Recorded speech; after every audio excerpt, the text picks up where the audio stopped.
এজন্যই দেবকে বাংলা সিনেমার প্রমোশনাল কিং বলা হয়। হ্যালো বন্ধুরা, আমি Sudeep and welcome to filmy retake. আজকে কথা বলবো খাদান সিনেমা, তার যে প্রমোশনাল স্ট্র্যাটেজি এবং সেটা কোন দিকে এগোচ্ছে এটা নিয়ে। এবারে দেখুন, খাদান সিনেমা একটা লার্জ স্কেলের সিনেমা আসছে এবং যে টাইমে বা যে উইন্ডোতে রিলিজ করছে সিনেমাটা, সেটা সবসময় দেবের জন্য, দেবের সিনেমার জন্য একটা লাকি চার্ম হতে আমরা দেখেছি। সেই সিনেমাগুলো বছরে সেরা বিজনেস করেছে। এরকম অনেক সিনেমা আছে যেগুলো কোনো সিনেমা হয়তো থ্রু আউট বাংলায় পুরো বছরে অত ভালো বিজনেস করতে পারেনি, বাট 25শে ডিসেম্বর বা ডিসেম্বরের উইকেন্ডে এই সময়টাই কিন্তু দারুণ বিজনেস করেছে। তো খাদান সিনেমাটা সেরকম অবশ্যই ইঙ্গিত দেয়। অবশ্যই দেবদার একটা আলাদা ফ্যান বেস আছে, তারা সেই বিজনেসটা ইজিলি এনে দিতে পারে।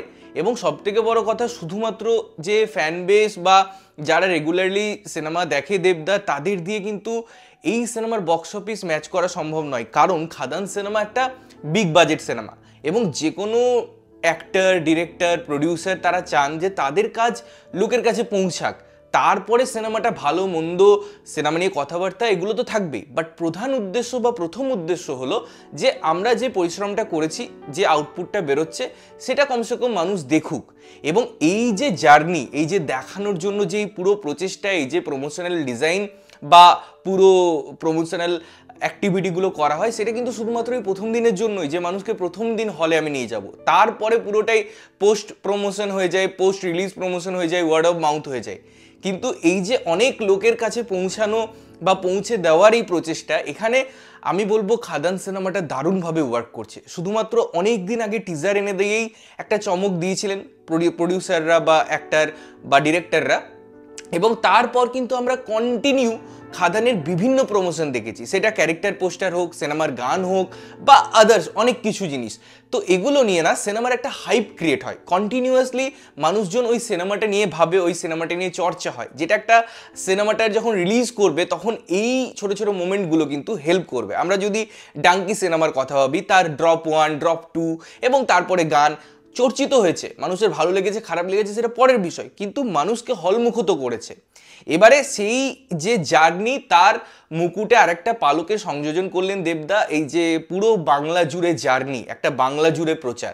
এবং সেখানে কয়েকটা জায়গার নাম দেওয়া হয়েছে, শিলিগুড়ি হোক, দুর্গাপুর হোক বা আরও যে জায়গাগুলো আছে, সেখানে পার্টিকুলার ডেট অ্যানাউন্স করা হয়েছে, যে ডেটগুলোতে টিম খাদান প্রেজেন্ট থাকবে, যেটা একটা ভীষণ ভালো জিনিস। আমরা আগে দেখেছি দুর্গাপুর অব্দি আসতে, বা কখনো সাম এক্সটেন্ট তারা শিলিগুড়িও গেছে সিনেমার প্রমোশনে, বাট এই যে একটা রুট ম্যাপ তারা তৈরি করেছে, যেখানে বেশিরভাগ জায়গা তারা কভার করার চেষ্টা করছে। এবং আমরা যদি খুব ভালো করে সেখানে দেখি, সেখানে আরও শহর ইনক্লুডেড হবে পরে বা সিনেমা রিলিজের আগে, সেটা একটা অলরেডি অ্যানাউন্স করা হয়েছে, যেটা হয়তো ডেট এখনও ডিসাইড করা হয়নি।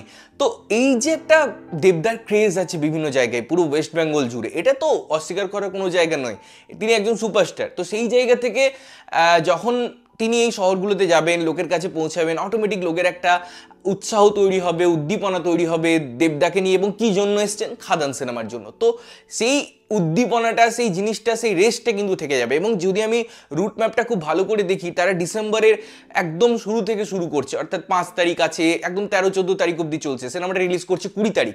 তো এই যে পুরো জার্নিটা না, এটা অনেকে কভার করবে, অনেক মিডিয়া কভার করবে। সুতরাং ভাবুন, এই যে 3 তারিখ বা ডিসেম্বরের একদম প্রথম থেকে সিনেমা রিলিজের 14-15 তারিখ পর্যন্ত, মানে প্রায় 5 দিন আগের এই যে প্রচারটা না, এটা একটা দারুণ হাইলাইট পয়েন্ট তৈরি করবে। এবং এই হাইলাইট সিচুয়েশনটা সিনেমার প্রমোশনের ক্ষেত্রে আমি মনে করি যে দারুণ একটা স্ট্র্যাটেজি, দারুণ একটা উদ্দীপনার জায়গা তৈরি হয়। কারণ এটা একটা ডিজিটাল মাধ্যম, সেখানে যদি ফিজিক্যালি কেউ যাচ্ছে এবং সেই ফিজিক্যালি আমি চোখের সামনে সুপারস্টারকে দেখছি, তার আসার কারণটা বুঝছি, এবং তার সাথে সাথে সেটা ডিজিটালিও বিভিন্নভাবে প্রচার হচ্ছে। আজকে মনে করুন শিলিগুড়ির কিছু লোকাল চ্যানেল আছে, কিছু দুর্গাপুরের লোকাল চ্যানেল আছে, যারা পার্টিকুলার তাদের শহর নিয়ে কথা বলে, এবং অনেক মানুষ থাকে যারা ওই লোকাল চ্যানেলগুলোকে বা লোকাল পেজগুলোকে, প্ল্যাটফর্মগুলোকে ফলো করে। তো তাদের কাছেও এই জিনিসগুলো হাইলাইটেড হবে যে দেব আসছেন শিলিগুড়িতে, দুর্গাপুরে, হাওড়াতে, আরও বিভিন্ন জায়গায় যে রুট ম্যাপটা আছে।